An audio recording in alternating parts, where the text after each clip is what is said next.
પણ બાવળ બનીને કોઈને કાંટા વગાડ્યા તો નથી ને, એ ધ્યાન રાખજો.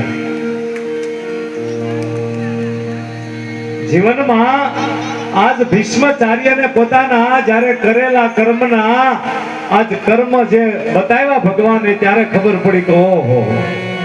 અને ત્યારે ભગવાનની સામે પ્રાર્થના કરી કે બસ ભગવાન, હવે મને દેહ ત્યાગ કરી જવા દો. અને ત્યારે ભગવાનની સામે ભીષ્મ પિતામહનો દેહ ત્યાગ થયો, મકરનો સૂર્ય. અને તેથી આજ ભીષ્મ પિતામહે જ્યારે દેહનો ત્યાગ કર્યો, ત્યારથી મકર સંક્રાંતિ આપણે ઉજવતા આવીએ છીએ. અને તેથી દાન પુણ્યનું બહુ મહત્વ છે.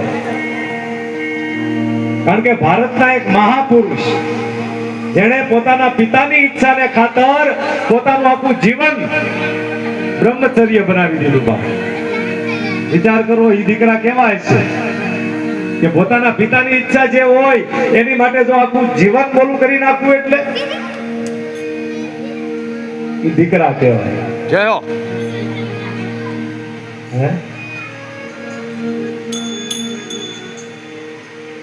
તો પિતાની આજ્ઞા પાળનાર રામ હતા.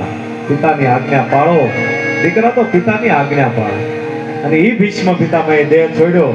પછી ઈ વખતે હસ્તિનાપુરનું રાજ યુધિષ્ઠિર પાસે હતું. એમાં હસ્તિનાપુરમાં એક